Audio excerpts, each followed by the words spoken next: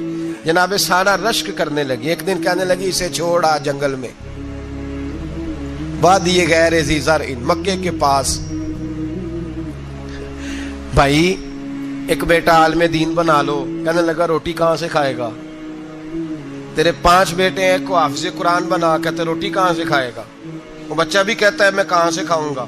حضرت ابراہیم علیہ السلام تو چند مہینے کا بچہ چھوڑ آئے, تو کہاں سے روٹی کھائی حضرت اسماعیل نے؟ کہاں سے کھائی ان کی اماں نے روٹی؟ بھوکے مر جاتے ہیں یہ سارے. میں بڑی ذمہ داری سے کہا کرتا ہوں کہ جتنی خوبصورت روٹی اللہ کریم دین کے خادموں کو عطا کرتا ہے شاید کسی اور کے نصیب ہوتی ہو, لیکن ہم لوگ توجہ ہی نہیں کر رہے. ہمارا ذوق ہی نہیں بن رہا. ہم یہ محنت ہی نہیں کر رہے کہ قوم کو مستند علماء کی ضرورت ہے. علاقوں کے علاقے خالی ہیں, ادھر ہمارا مزاج ہی نہیں بن رہا, توجہ ہی نہیں دین کی خاطر. اور پھر چلے بچے تو بعد کی بات ہے نا, جو ابھی خود جوان ہے وہ بھی یہ دعا. ایک صاحب مجھے کہنے لگے میں دعا مانگ رہا ہوں اللہ مجھے بیٹا دے تو میں اسے دین پہ لگاؤں گا. تو میں نے کہا آپ بھی بوڑھے نہیں ہوئے, آپ خود ہی لگ جائیں. بیٹا تو ابھی آئے گا تو لگے گا نا. تو آپ تو اس وقت ہے تو آپ تو پہلے لگے نا صاحب. 2 گھنٹے تو نکال کے آئے, دین سیکھنے کو کافی ہے.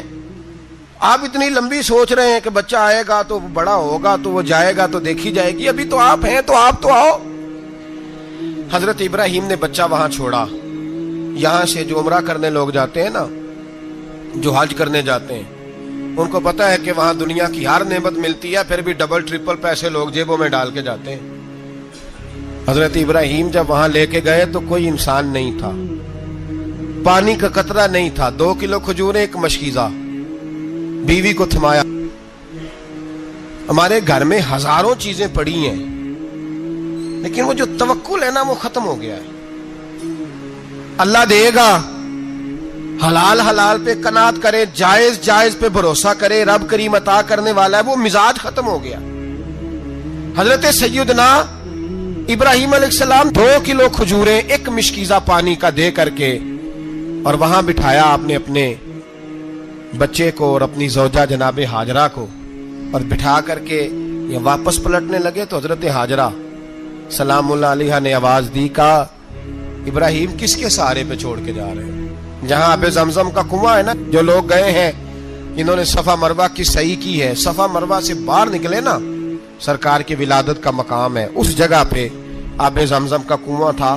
وہاں حضرت سیدنا ہاجرہ کو بٹھایا. کوئی چیز نہیں, کوئی درخت نہیں, کوئی کھیت نہیں, کوئی پانی نہیں, کوئی کنواں نہیں. وہاں بٹھایا اور بٹھا کر کے نکلنے لگے تو جناب ہاجرہ فرمانے لگی ابراہیم کس کے سہارے پہ چھوڑ کے جا رہے ہو؟ کہنے لگے اللہ کے سہارے پہ. تو پاک باز بی بی نے ایک لفظ پوچھا, کہا ابراہیم یہ میرے رب کا حکم ہے, یہ میرے, بس جن کا عقیدہ توحید مضبوط ہو ان کے لیے ایک جملہ کافی ہوتا ہے, یہ میرے اللہ کا حکم ہے.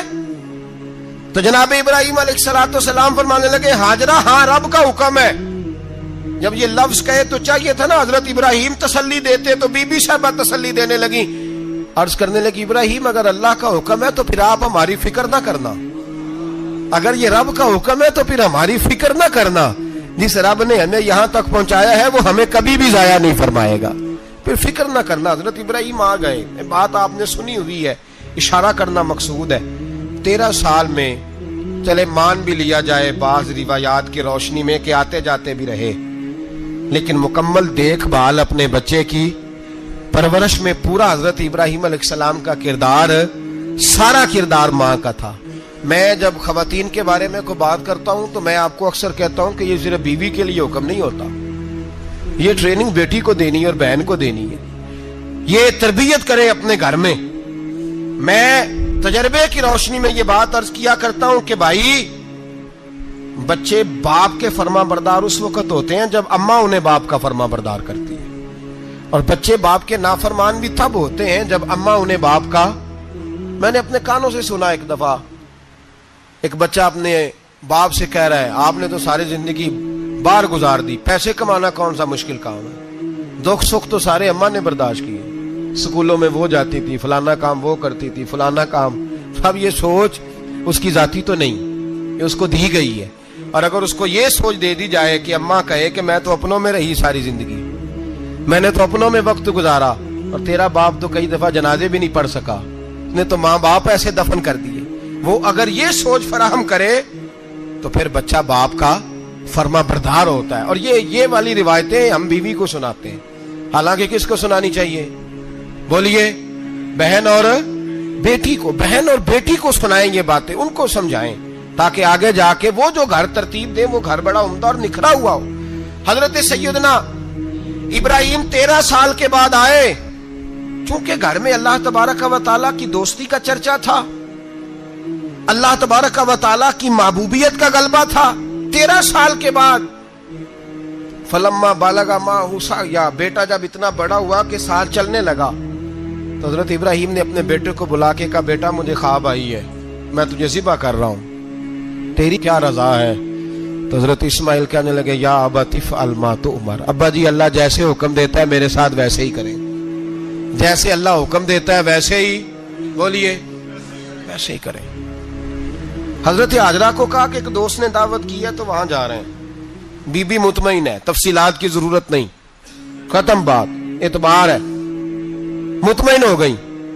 شیطان پیچھے سے آیا اماں کے پاس, ذرا تھوڑی دیر کے لیے تصور جمائیے, یہاں تو پڑوسن آ کے کوئی بات بتا دیتی ہے خاوند کے بارے میں تو کئی مہینے جھگڑا جاری رہتا ہے, پڑوسن محلے دار. شیطان نے آ کے بتایا لفظ کیا ہے؟ کہا حاجرہ تمہیں پتا ہے کہاں جا رہے ہیں؟ کہا دوست کی دعوت میں. تو کہنے لگے دوست کون ہے؟ رب کریم. اور ابراہیم کا خیال ہے کہ اس رب نے مجھے حکم دیا ہے کہ میں ذبح کروں. تو حضرت حاجرہ کہنے لگی کبھی باپ بھی بیٹے ذبح کرتے ہیں؟ تو شیطان کہنے لگا ان کا خیال ہے کہ ان کے رب نے حکم دیا ہے. جناب حاجرہ فرمانے لگی اگر رب نے حکم دیا تو پھر تو مجھے شیطان لگتا ہے, تو مجھے شیطان لگتا ہے. کا کیا مطلب؟ فرمانے لگی اگر رب کریم کا حکم ہے تو میرے پاس ایک اسماعیل ہے, اگر 1000 بھی ہوتے میں سارے اللہ کے راستے میں پیش کر دیتا, دے دیتی. مالک کا ہی تو ہے سارا کچھ, اسی کا ہے, اس میں لیت اللہ کی کیا گنجائش. حضرت سیدنا ابراہیم علیہ السلام نے بیٹے کے حلق پہ چھری رکھ بھی دی اور چھری چلا بھی دی, رکھ بھی دی, اور وہ تو اللہ کریم نے فرمایا یا ابراہیم قد صدقت الرؤیا, ابراہیم تو نے خواب سچا کر دکھایا, وہ قیامت تک تیرا نام رہے گا. حضرت ابراہیم نے وطن بھی دیا, جان بھی دی, بیٹا بھی.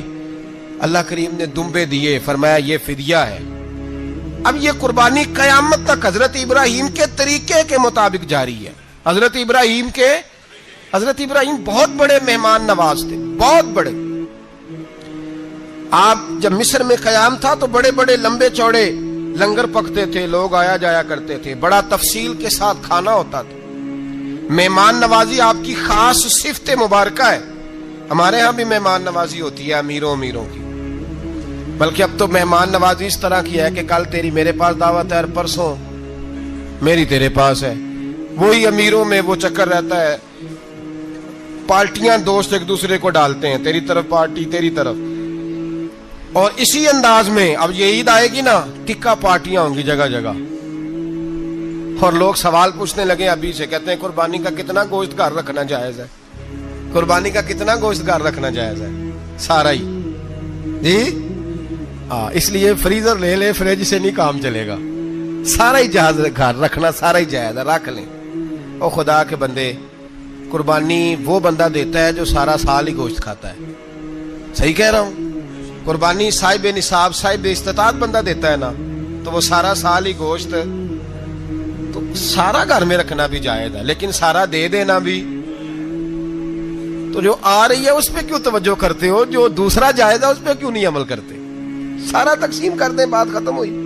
یقین کریں، محرم میں جا کے دوست ٹیلی فون کر کے سوال پوچھتے ہیں، کہتے ہیں صاحب سنا ہے قربانی کا گوشت محرم میں کھانا جائز نہیں۔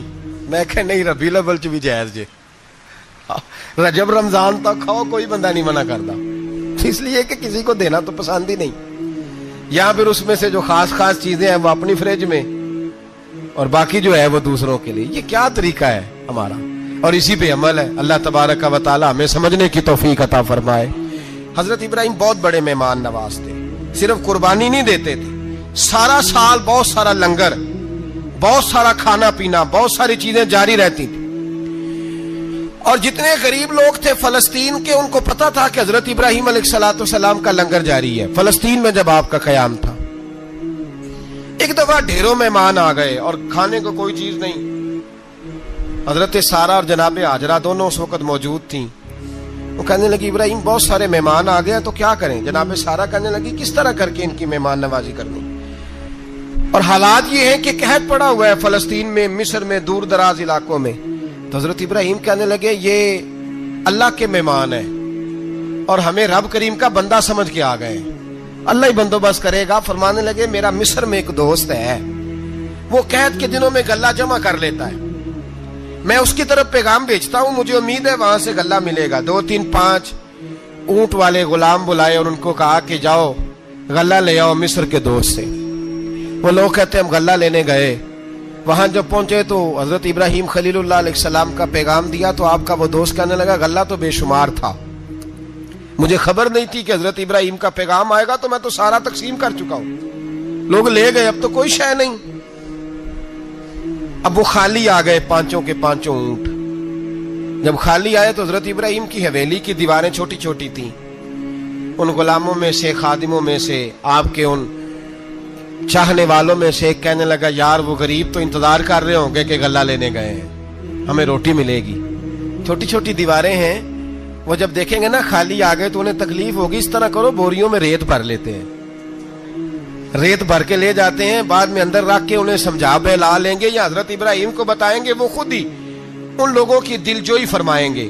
اب غلہ کی جگہ ریت بھر کے اونٹوں پہ رکھ کے لائی گئی، لا کے بوریاں جب رکھ دی گئیں، حضرت ابراہیم علیہ السلام دوپہر کے وقت آرام فرما رہے تھے، بی بی سارہ اٹھی، کہتی ہیں جب میں نے دیکھا نا کہ بوریاں پہنچ گئی ہیں تو گئی، غلام کو ساتھ لیا اور اس کو جب کھولا نا تو کہتی اتنی حسین گندم میں نے پہلے کبھی دیکھی نہیں تھی، اتنا پیارا دانا میں نے کبھی ملاحظہ ہی نہیں کیا تھا۔ فرماتی ہیں جب اس کو پیس کر چکی میں روٹیاں پکائیں تو خوشبو دور دور تک پھیل گئی، اعلیٰ غذا بنی، بڑے بڑے کھانے بیبیوں نے مل کے پکائے، چن دیے گئے۔ حضرت ابراہیم اٹھے تو لوگ کھانا کھا رہے، سجدہ شکر ادا کیا، اور جب سجدے میں گئے تو وہی آنے لگی، پھر رونے لگے۔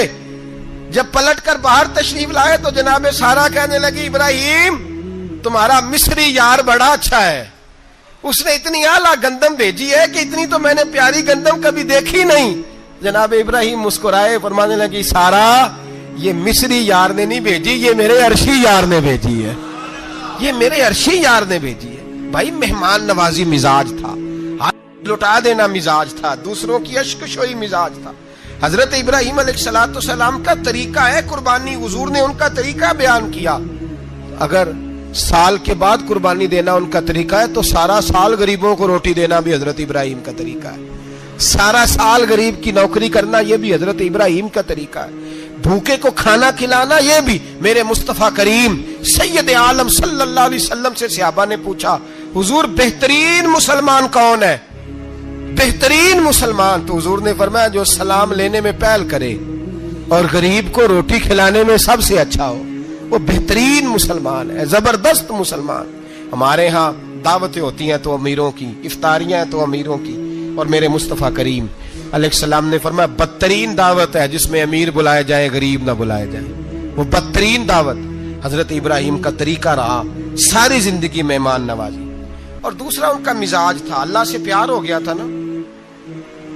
جب رب کریم سے محبت ہوتی ہے نا اور محبت کا احساس ہوتا ہے دل میں, پھر سجدے لمبے ہوتے ہیں. عام آدمی تو نماز بھی نہیں پڑھ سکتا, جسے خدا سے محبت ہوتی ہے وہ تہجد بھی نہیں چھوڑ سکتا. وہ یہ محبت کی بات ہے نا, جس کو پیار ہوتا ہے اس کی تہجد بھی ہے, اس کی اشراق بھی ہے, چاشت بھی ہے, اس کے عمرے بھی ہیں, اس کے حج بھی ہیں, اس کے بار بار کعبۃ اللہ کے دیدار بھی ہیں. یہ محبت الہی ہے, جوش مارتی ہے. ان لوگ سجدہ کرتے ہیں تو اٹھتے ہی نہیں. اللہ کے بندوں سے پیار کرتے ہیں, اللہ کی. حضرت ابراہیم کو رب کریم سے اتنی محبت تھی, اتنا پیار تھا کہ وہ آپ کی زندگی کے ہر پہلو سے چھلکتا تھا. ایک وقت ایسا آیا کہ اللہ تعالیٰ نے حضرت ابراہیم کو بہت زیادہ مال عطا فرمایا. اتنے اونٹ گنے نہیں جاتے, گائیں اتنی زیادہ کہ شمار نہیں ہوتی, بکرے بکریاں اتنی زیادہ کہ شمار, بہت زیادہ مال اللہ نے عطا فرمایا. اور ابھی کچھ عرصہ پہلے آپ پیچھے جائیں نا تو جو لفظ مال تھا وہ روپے پہ تو بولا ہی نہیں جاتا تھا, وہ جانوروں پہ بولا جاتا تھا. بہت زیادہ مال اللہ نے دیا, بکریاں, گائیں, اونٹ, بیل, بڑا کچھ. تو رب کریم نے فرشتوں سے فرمایا کہ واتخذ اللہ ابراہیم خلیلا, ابراہیم میرا دوست ہے. تو فرشتے کہنے لگے یا اللہ جسے اتنا کچھ دیا جائے اس نے دوست تو بننا ہی ہوتا ہے, تو نوازا ہی پڑا ہے, اتنا مال, اتنے کھیت کھلیان, اتنا کچھ.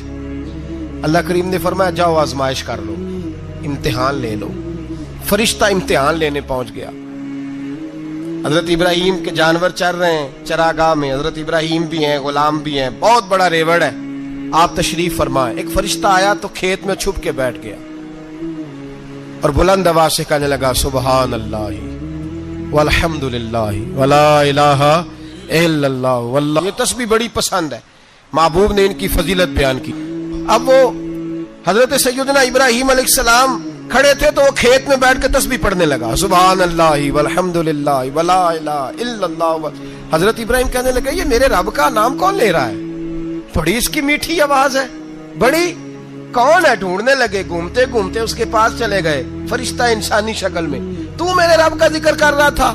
اس نے کہا میں ہی کر رہا تھا. فرمانے لگے یار ایک دفعہ پھر نہیں کرتا. تو کہنے لگا ابراہیم پہلے تو میں اپنی مرضی سے کر رہا تھا, تو کہتا ہے تو پیسے لگیں گے, پیسے ہیں تو کر دیتا ہوں. حضرت ابراہیم کہنے لگے بول تو کیا لے گا, میرے اللہ کا ذکر سنانے کا کیا لے گا. کہنے لگا جتنی بکریاں آپ چرا رہے ہیں ساری دے دے تو میں اللہ کا ذکر سنا دیتا ہوں. آپ نے فرمایا بس جا تیری ساری ہوئی, میرے رب کا ذکر سنا. اور پھر شروع ہو گیا سبحان اللہ الحمدللہ ولا الہ الا اللہ واللہ اکبر. حضرت ابراہیم علیہ السلام کیف میں, یار پھر ذرا سنا, نہ علما وچ پھسا سانو, تو یار دی گل سنا سانو, ذرا دوبارہ سنا. پھر سنایا, ایک دفعہ پھر کہا. فرشتہ کہنے لگا بس جی آپ کے پیسے پورے ہو گئے. حضرت ابراہیم کہنے لگے چل ایک دفعہ اور سنا.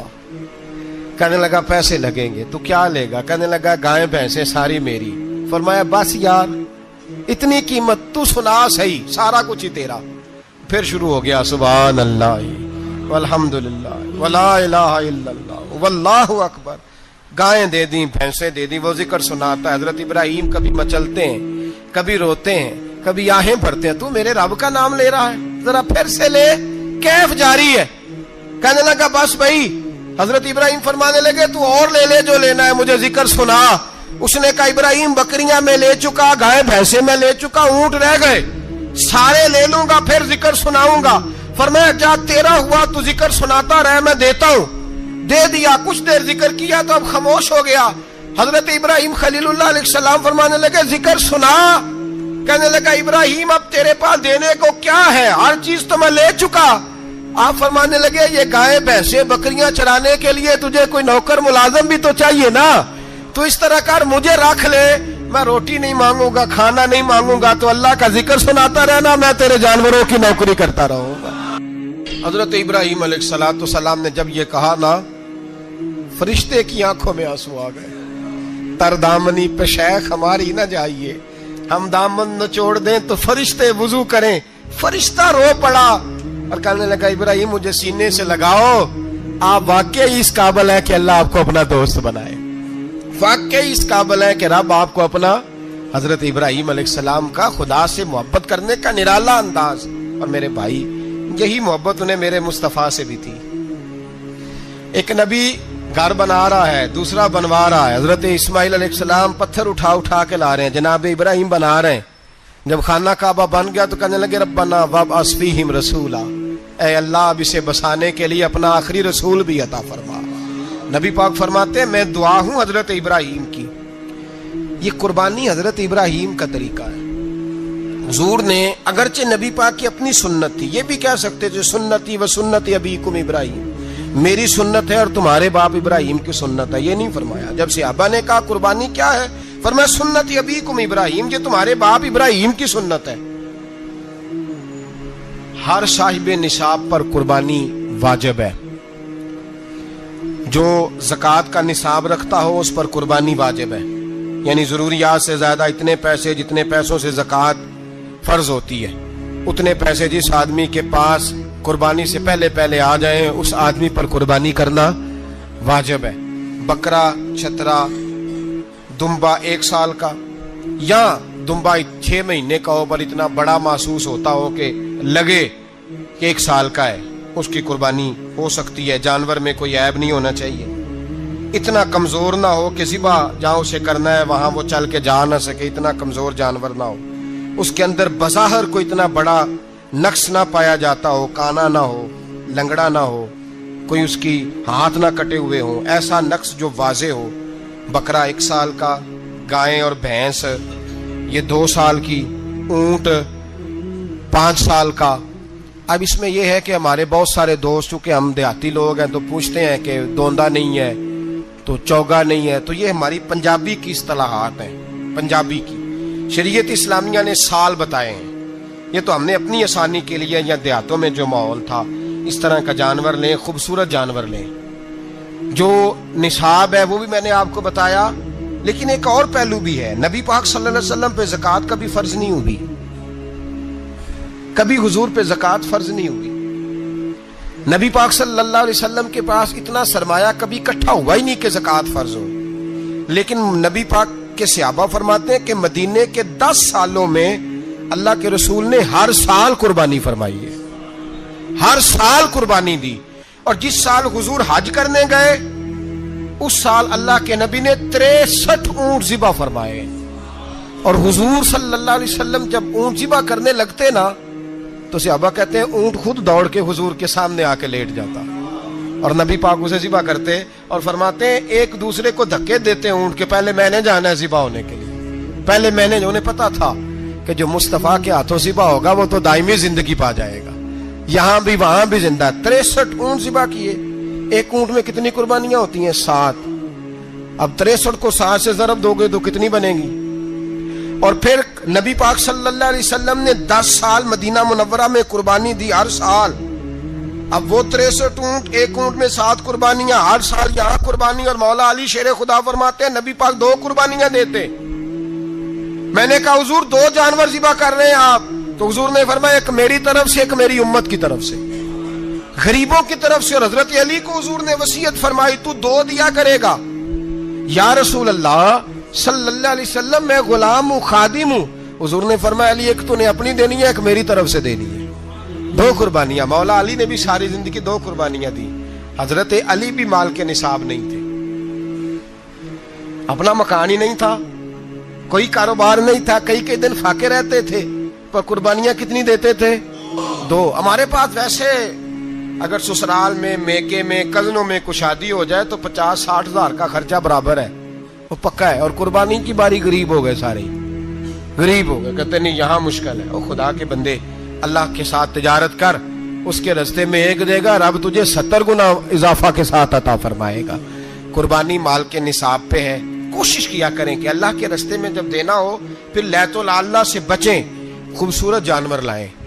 جن کو اللہ نے توفیق دی ہے ان کے لیے نصیحت ہے، جن کو اللہ نے توفیق دی۔ میں نے اپنے حضرت صاحب کو دیکھا ہے، وہ کہتے تھے کئی جانور اللہ نے بڑا نوازا ہے، کہتے ایک میرا ہے، ایک میرے ماں کا، ایک میرے باپ کا ہے، ایک میرے فلاں استاد صاحب کا، ایک میرے پیر صاحب کا ہے۔